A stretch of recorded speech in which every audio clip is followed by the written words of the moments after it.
Good morning, everyone. Hello from New York. Thank you all very much for joining us. My name is Qing Gao. I'm a professor at the Columbia University School of Social Work and the director of the China Center for Social Policy at Columbia University. Welcome to the second to the last lecture in our this year's lecture series. The series is titled Chinese Social Policy from Comparative Perspectives. This lecture series is co-sponsored by the Columbia China Center for Social Policy and the Weatherhead East Asian Institute and supported by the Columbia University School of Social Work. Our speaker today, Professor Hsu-Min Chiang, or also known to me as my friend Mina Chiang, is a visiting academic at the University of St. Joseph, Macau, and an adjunct assistant professor at the University of Macau. She earned her PhD in special education from Macquarie University in Australia and a master's in education in special education from Monash University in Australia and a bachelor's in education in special education from National Tainan Teachers College in Taiwan.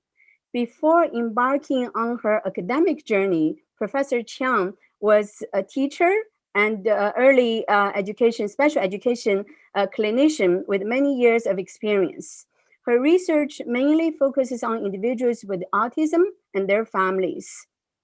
She has done many research, including intervention research across different societal settings. Today, we are eager and excited to hear her sharing about her cross-cultural new research. Welcome, Professor Chiang.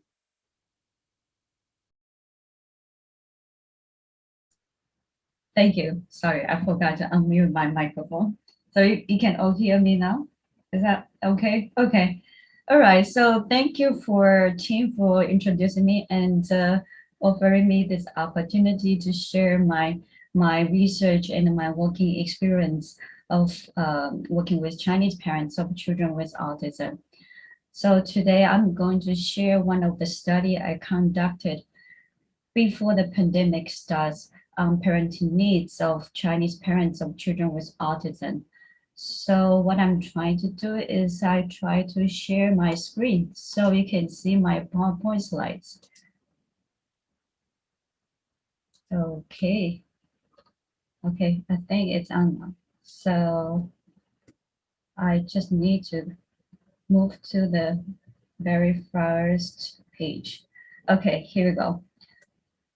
Okay, so today my topic is about parenting needs of Chinese parents of children with autism spectrum disorder. People with autism are characterized by deficits in social communication and the social interaction, as well as restricted and repeated patterns of behaviors and interests. About 1 in 54 children in the US has autism. About 1 in 160 children worldwide has autism. Autism is a lifelong condition. Currently, there's no any medication that can cure autism. So on my screen, I have autism spectrum disorder and the acronym ASD. And also when I mention autism spectrum disorder, I also use autism, just autism this word. So for my talk, I will use autism, ASD interchangeably. Why? It's because, so for some people, they don't know much about autism. They use autism, this term, to call people who have autism. But for some people, they know more about autism. And in 2015, the DSM-5 has this ASD term in DSM-5. So in the clinical field, we should use ASD. So for people, I know some people, they are very knowledgeable about autism. So for some people, they may want me to use ASD, but for some people, they may feel more comfortable of using just autism this word. So for my talk, I will use autism and ASD interchangeably. Okay, so for Chinese parents, Han Chinese is the world's largest ethnic group. The number of Han Chinese families affected by ASD may be the most among all ethnic groups on Earth. Although Chinese is the largest ethnic group among Asian American, Chinese is one of the ethnic groups in the United States. Chinese families of children with autism face a lot of stigma. People with a disability live on the lowest level of the hierarchical pyramid in the Chinese society, and people in the community have discriminatory attitudes towards people with disabilities. Chinese parents of children with autism often have high parenting stress. So what can we do to help them? What are their parenting needs? Well, the needs vary across where they live. For example, is there any difference between parents who live in America and those who do not live in America on parenting needs? So before the pandemic, I had an opportunity to conduct a study on parenting needs of Chinese parents of children with autism.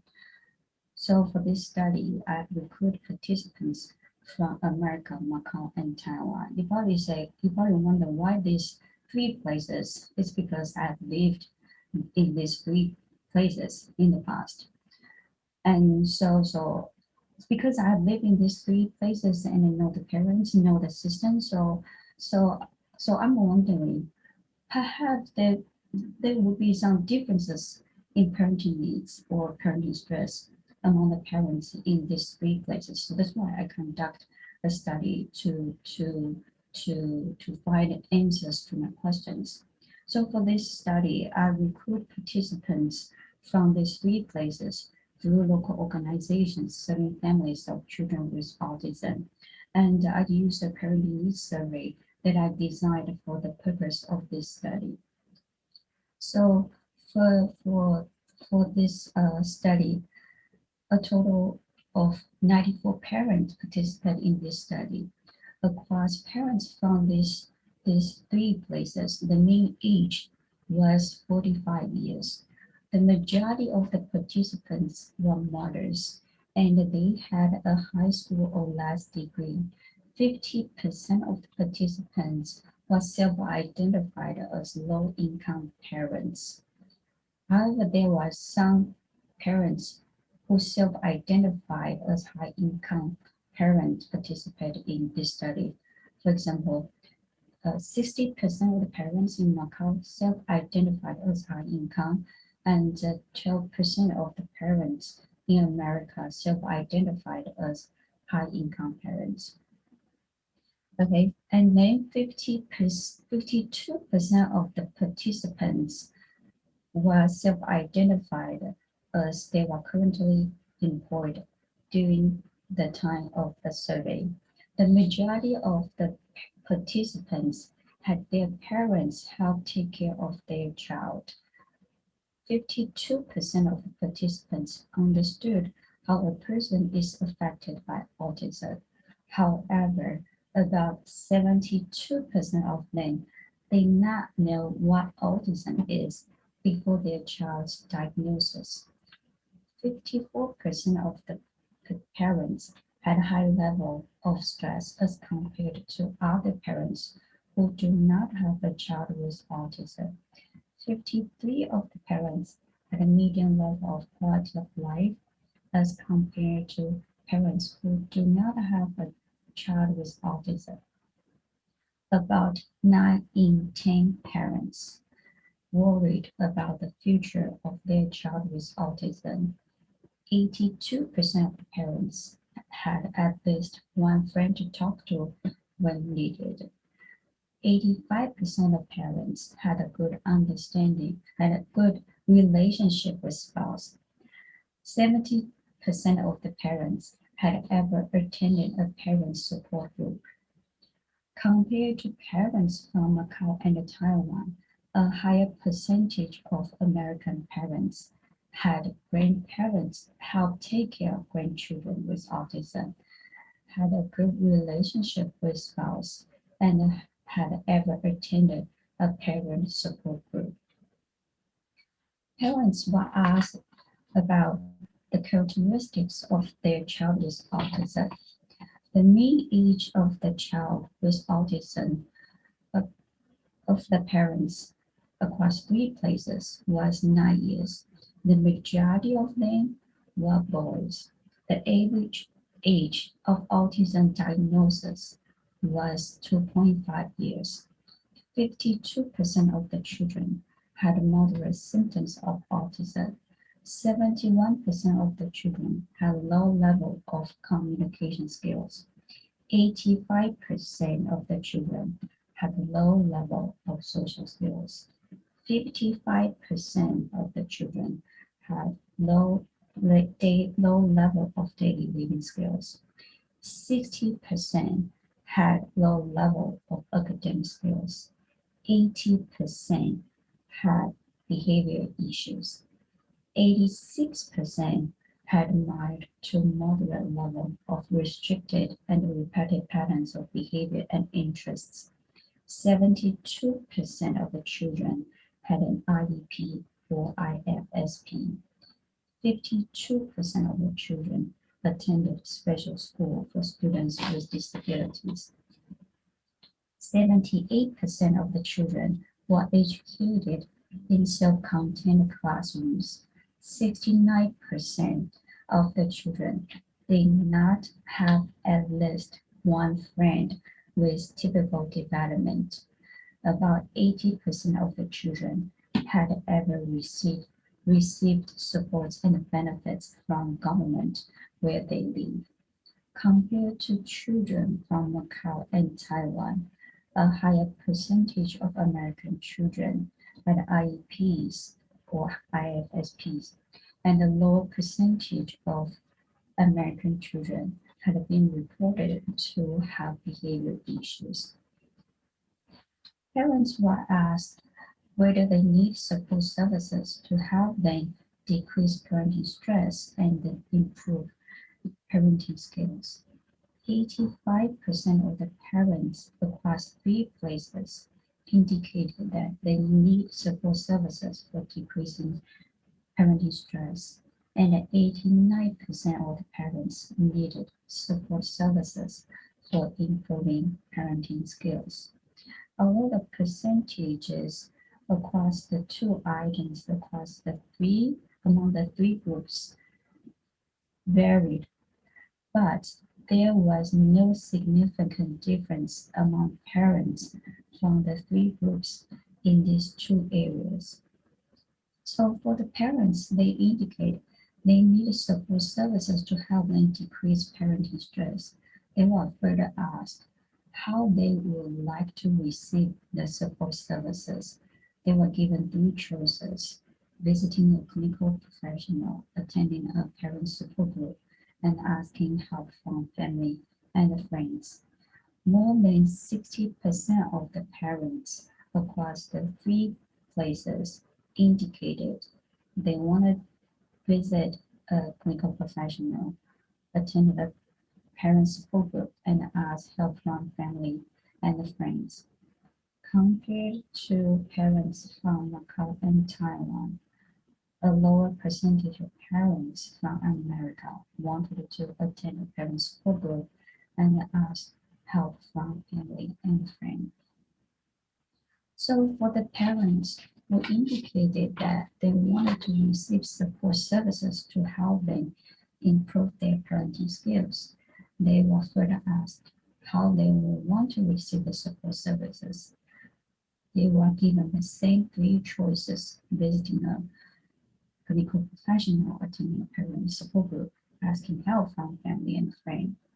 And similar to previous results, more than 60% of the parents indicated they want all 3 ways to receive their support services.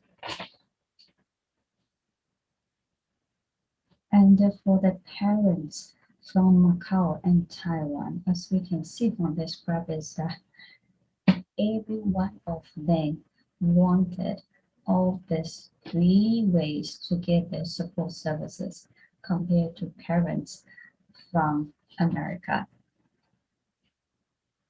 So if parents were further asked whether they wanted to learn some strategies to help them manage parenting stress and improve marital relationship.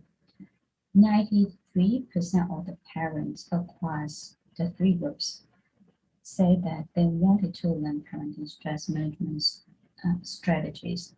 55% of the parents wanted to learn strategies to improve their marital relationship, compared to parents from Macau and Taiwan. A lower percentage of parents from America wanted to learn strategies to improve marital relationship. Parents were asked whether they needed financial support, childcare, and parent training. 62% of the parents indicated that they needed financial support. 46% of the parents answered that they had childcare needs, and 87% of the parents needed parent training. So among these three needs, parent training apparently to be the top one need among the parents from the three places. And there was no significant difference across the parents from America, Macau, and Taiwan in these three areas. So there's about 87% of parents, they say that they wanted parent training. So questions were further further for them to ask them, so what do you want to learn through parent training? They were given all these options, and parents can select as many they want during as they want through parent training. So the results show that parents want all of them. Parents want to learn career skills instruction, understand autism, special education law, academic skills instruction, daily living skills instruction, social skills instruction, communication instruction, behavioral management. And the top three choices, the top three topics that parents wanted to learn were behavior management, teaching social skills, and teaching communication skills. So for the parents, they wanted parent training. They were further asked, so how would you like to receive your parent training? In what way? You want to attend online class, or you want to attend physical class, or you want to have home training? Surprisingly, the majority of the parents, about 83% of parents, their top one choice is attending physical class. And online class was the least favorite option among parents.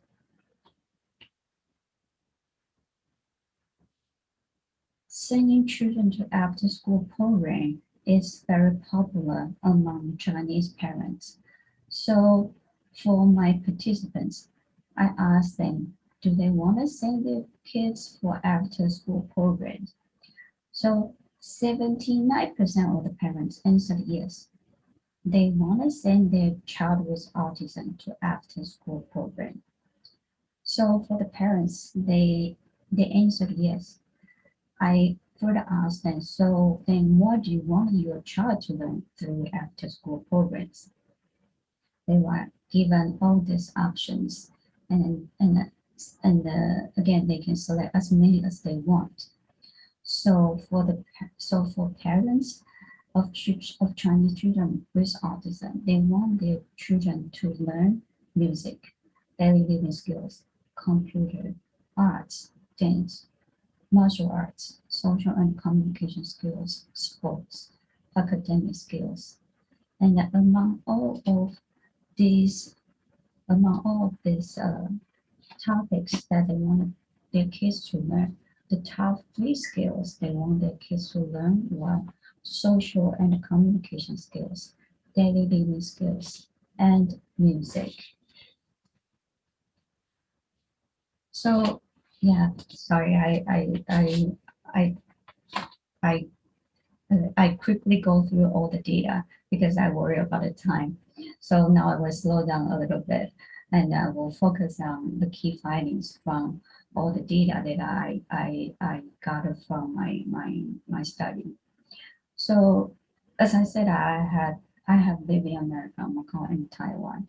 I'm interested in knowing parenting needs and in parenting needs among the parents in these three countries because I have lived in these three places. I know the different support systems in each place and the difficulties that parents have when they live in these three places.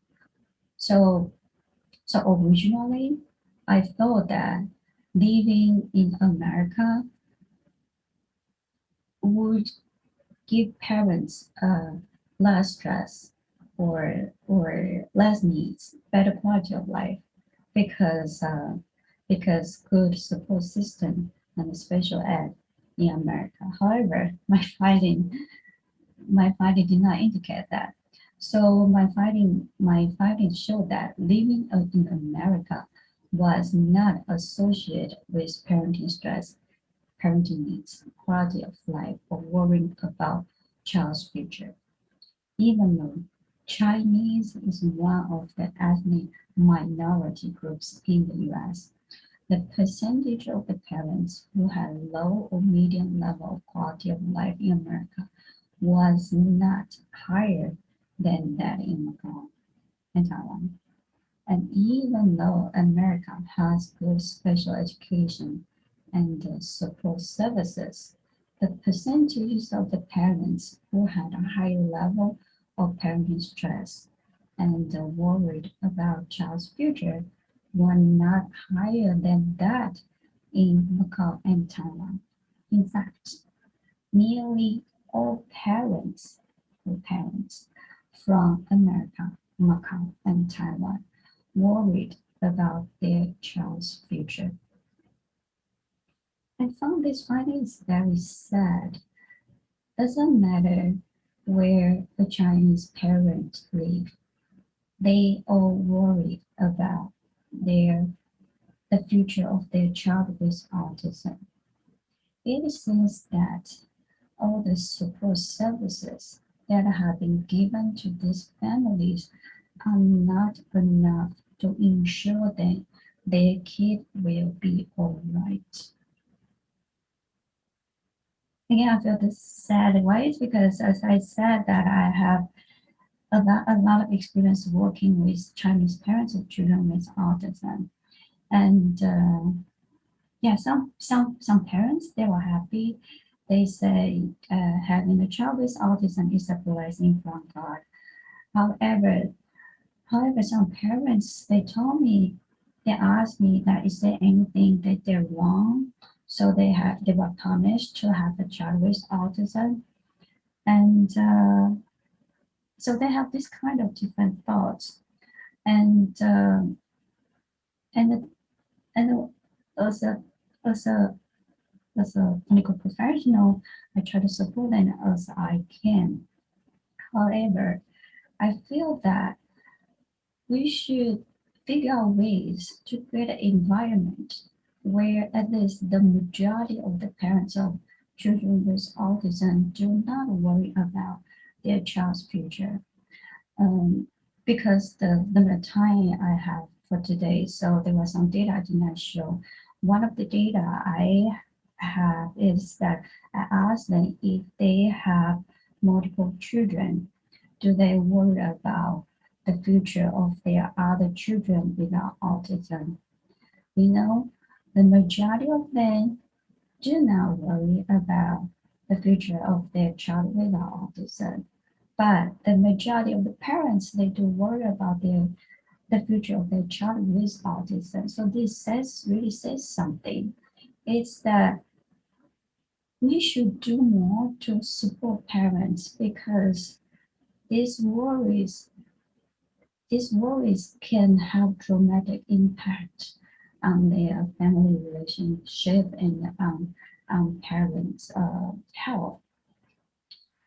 And recently a mother of a child with autism diagnosed with cancer, and she told me that she really worries about her her child's future after she died. She will say, "Oh, will my child be able to live independently? And even though I've saved some money for my child, is that enough for him? If not, then what way who will take care of my child? You know, yeah."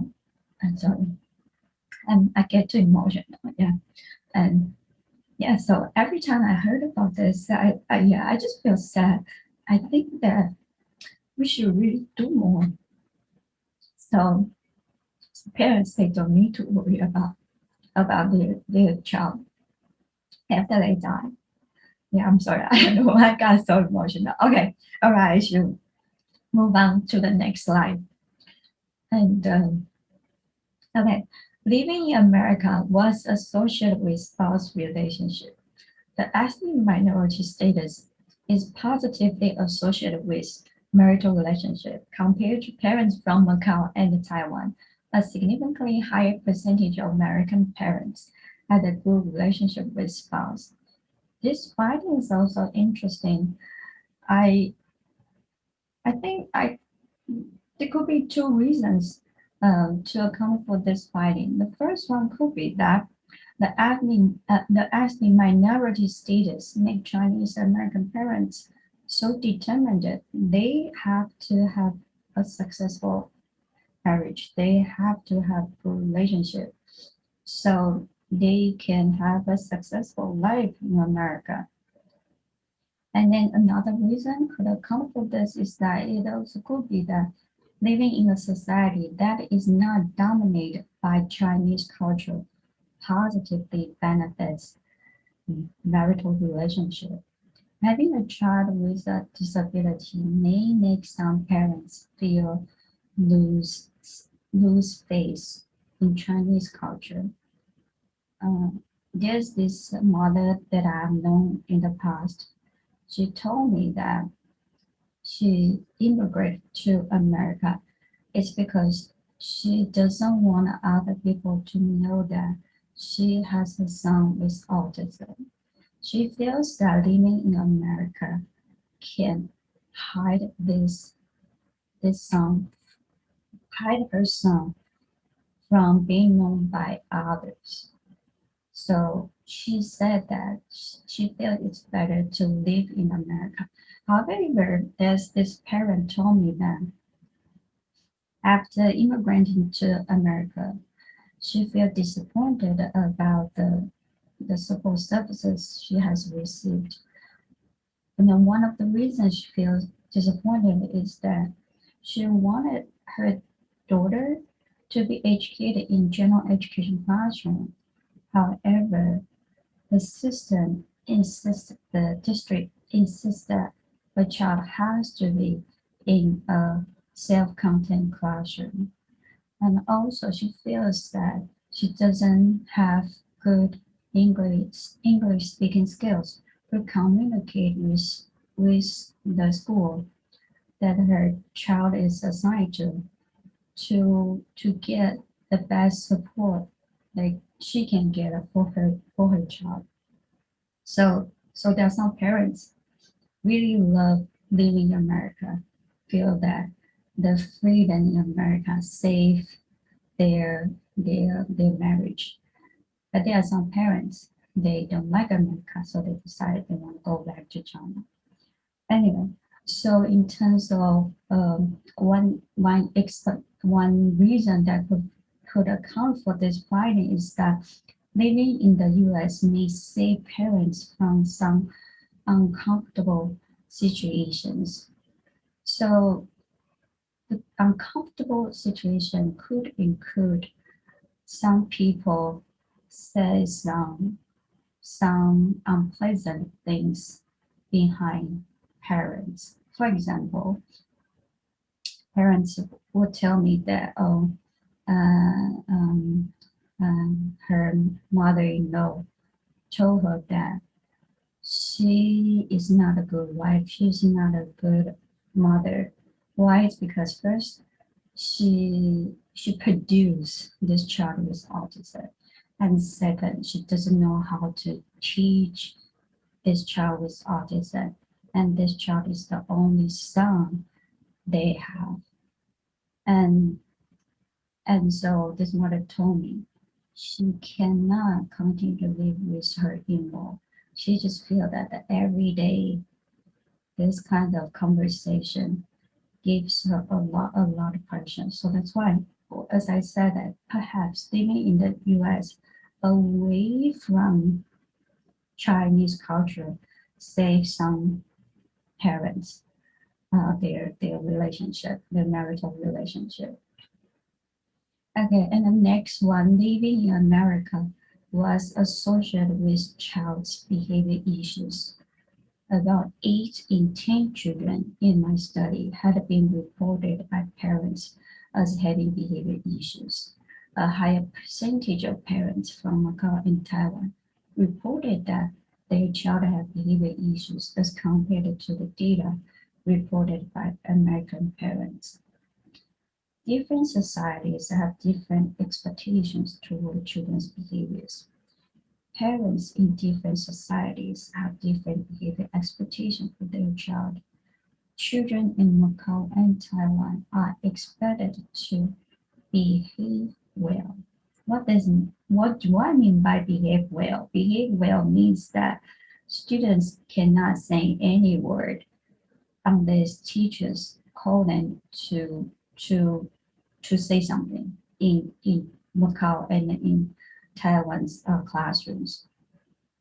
And children shouldn't move, they should sit still throughout the instruction time.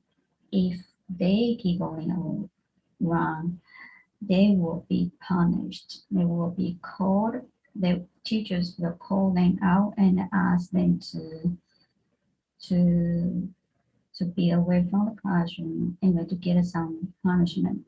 So behave well is something that people in Macau and in Taiwan are expected to do. So that the society in Macau and Taiwan does not like people who behave too differently from others.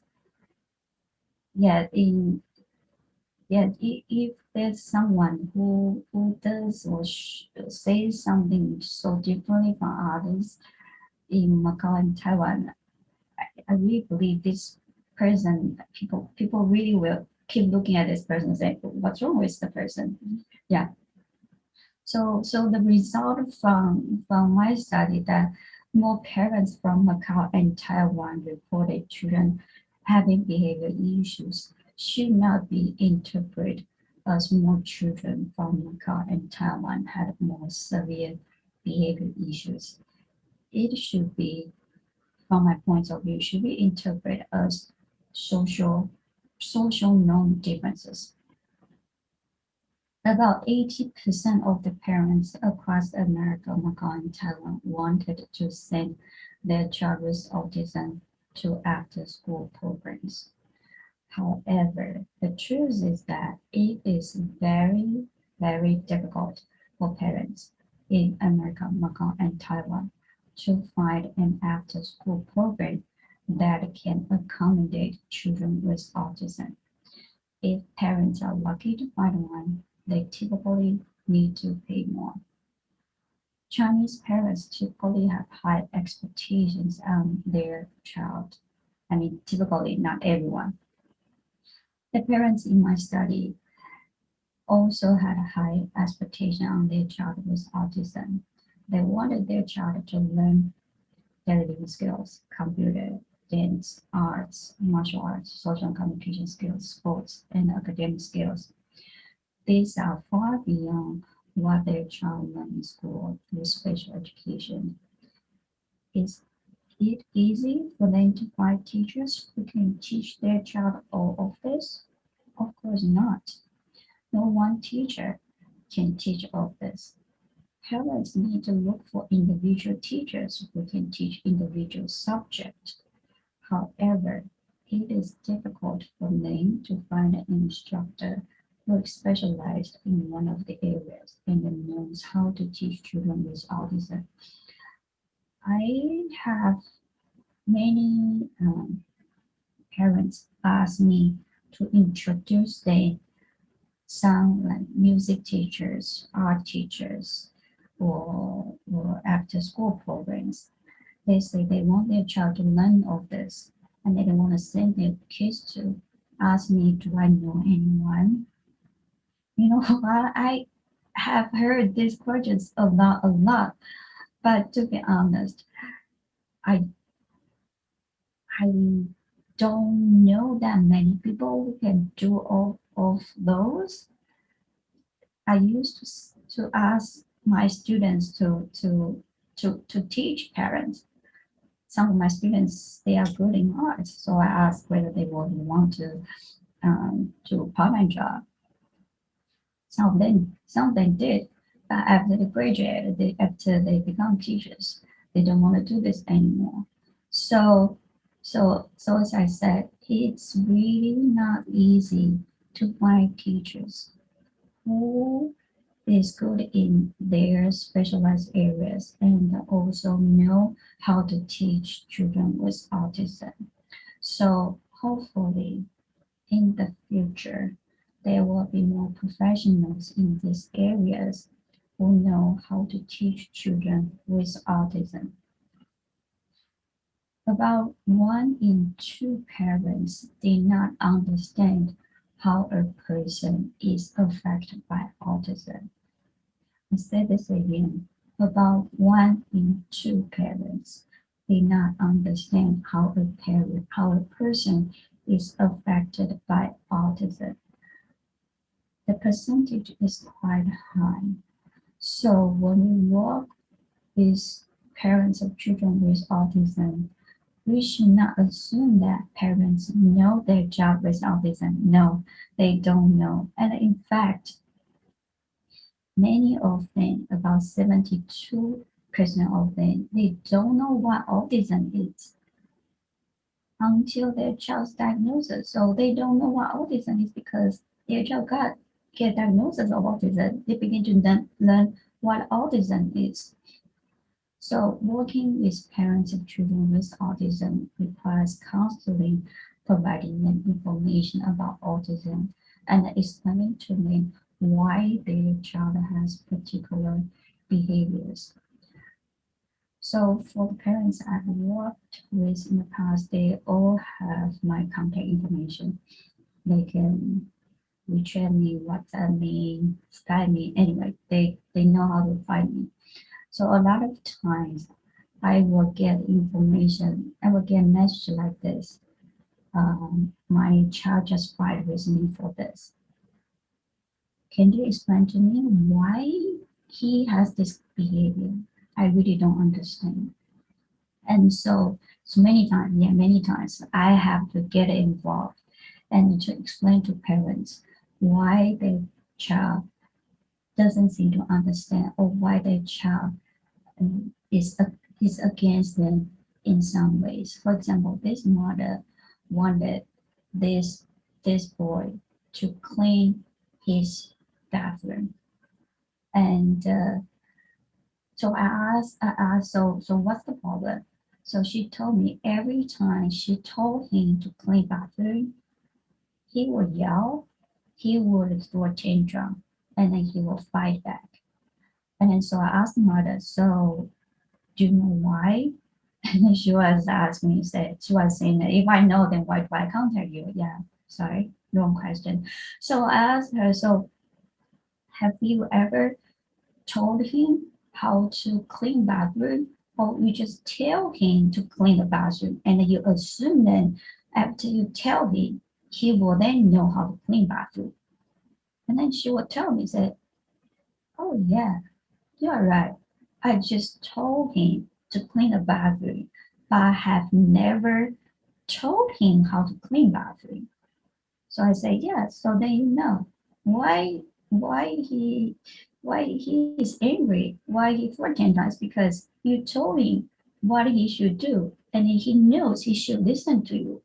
But on the other hand, he doesn't know how to do it, and his verbal skill is not good enough to explain why he is not happy.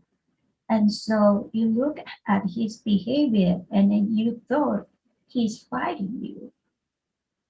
And then after I explained this to her, she feel better. And then she listened to my suggestion, teach her son how to clean the bathroom. And then she told me they never have this kind of fighting again. Her son is fine. So parent education, what I learned from my experience is that parent education can improve parent-child relationship. If parents can better understand their child with autism, they can provide better support to their child. 80% of the parents reported their child had already received support and benefits from the government where they live. 62% of the parents needed more financial support. 87% of the parents needed parent training. Raising a child with autism can certainly bring additional financial burdens to families' financial. Thus, having financial support is undoubtedly important. However, for the parents whose child has received government benefits and support, or for the parents they don't need any further or other financial support, parent training seems to be more important. Parents, they really want to know how to teach their child. So, because for my study, as I said, about 50, about about 50% of the parents they self-identified as low-income parents. So when we work with low-income parents, the first thing on top of our mind is, okay, they need financial support. Yes, they need. I do not say they do not need financial support. However, besides financial support, they also need parent training. Even for those parents, so for in my participants, so in my study, the majority of the participants, they had high school or plus degree. So they don't have high degree, high education degree. However, they know they need to get trained to teach their kids. So when working with with parents having this kind of background, we should provide them and use the language they can understand and then provide them with knowledge that they can use in their daily life. So, so we should use layperson words. We should explain knowledge and skills to them in the way that they can understand.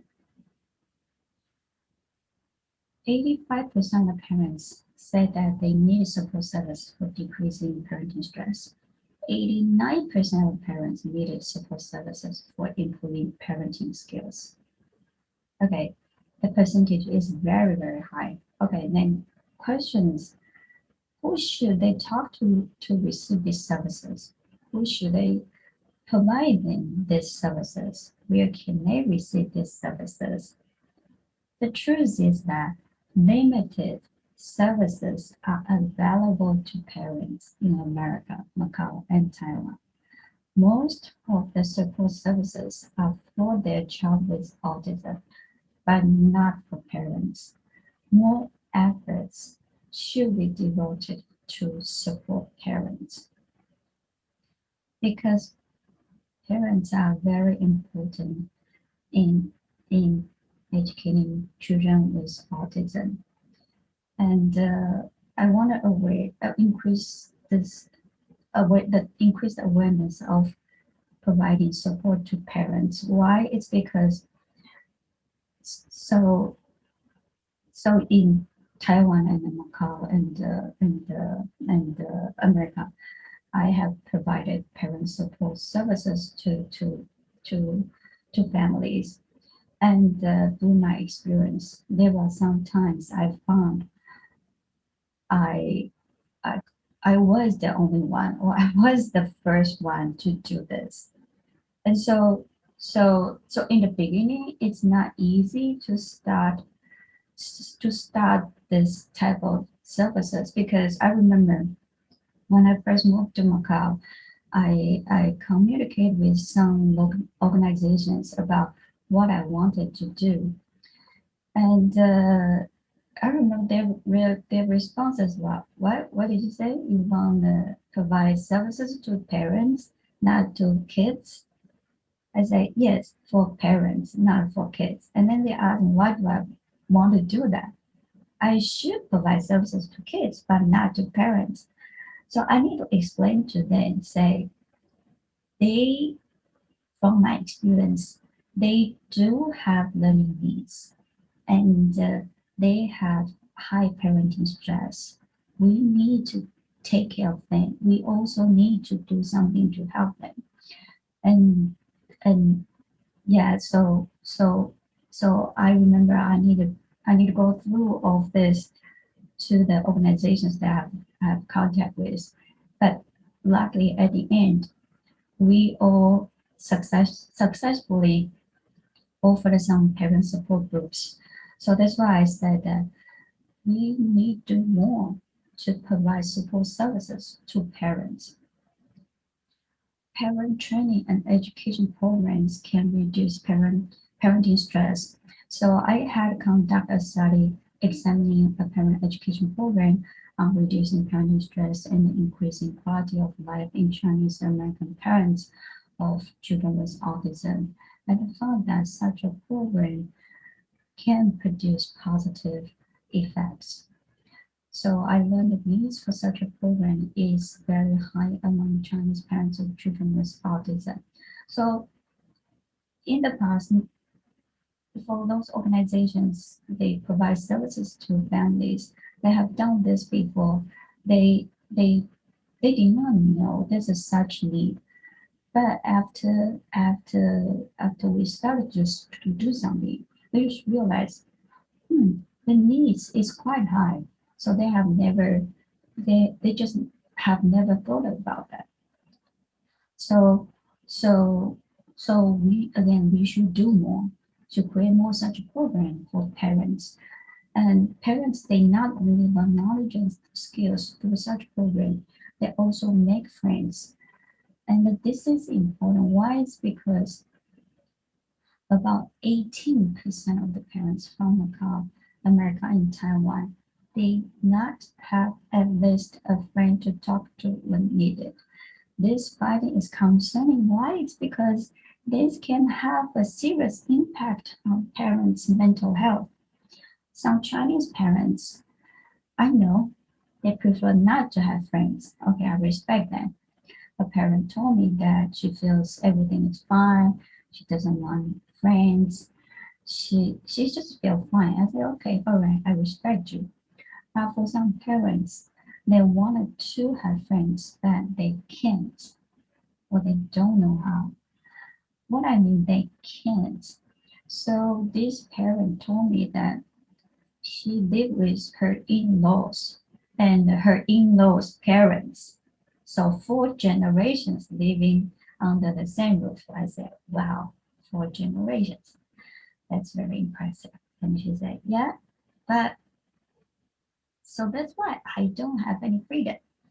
So when I have time, when I basically don't have free time. The mother said that she basically doesn't have free time because she needs to take care of her in-laws and her in-laws' parents and also her son with autism. So she says she is not allowed to leave the house to go out, hang out with friends, and or just go out just doing nothing. No, she can't. She doesn't have freedom.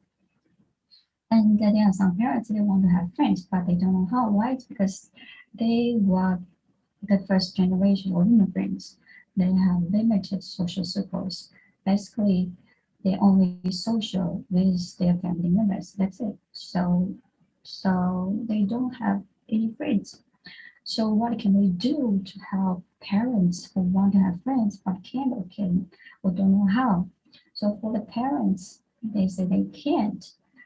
Perhaps what we can do is that we can help communicate with their family members.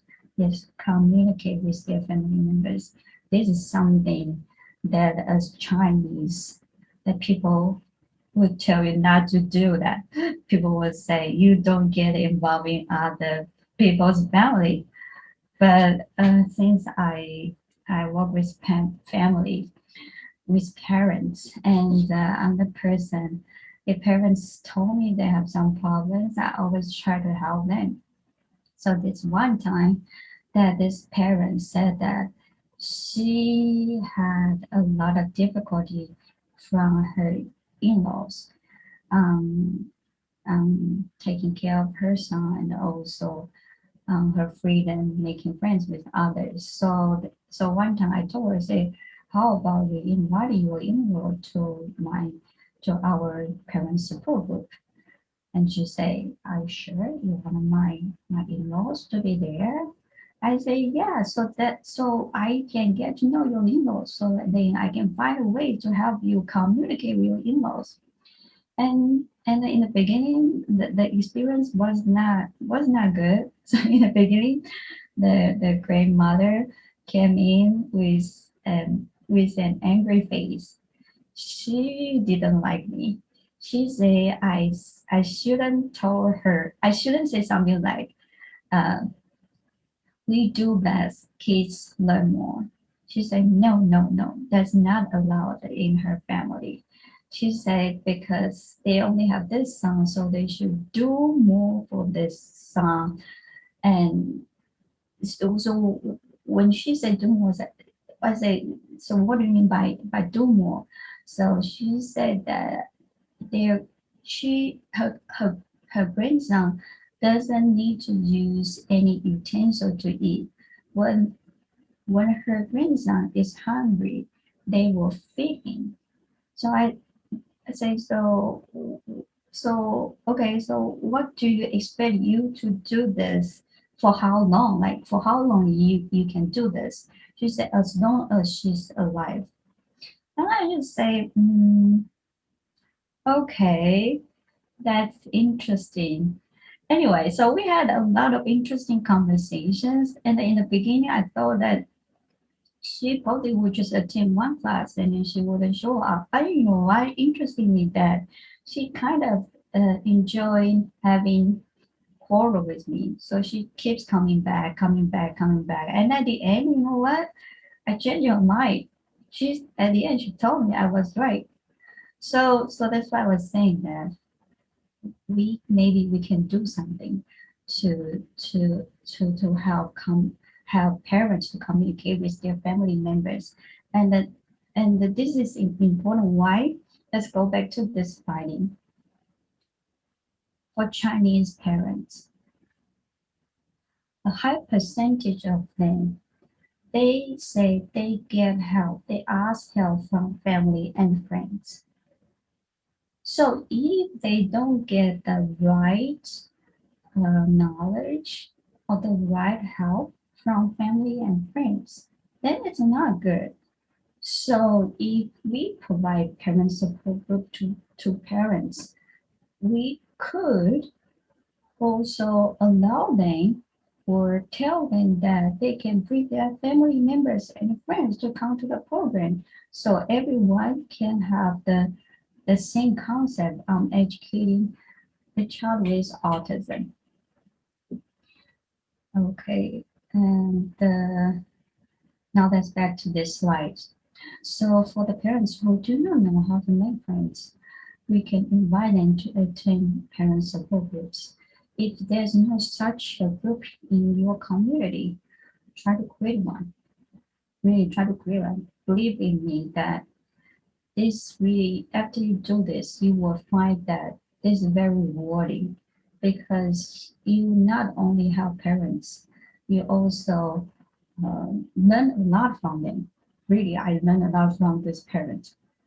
Okay, another finding is that about 70% of Chinese children with autism reported by parents did not have at least one child, one friend with typical development.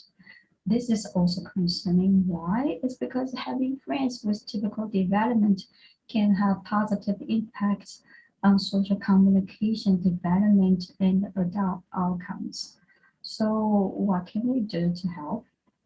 We can organize some activities that both children with autism and children with typical development can attend.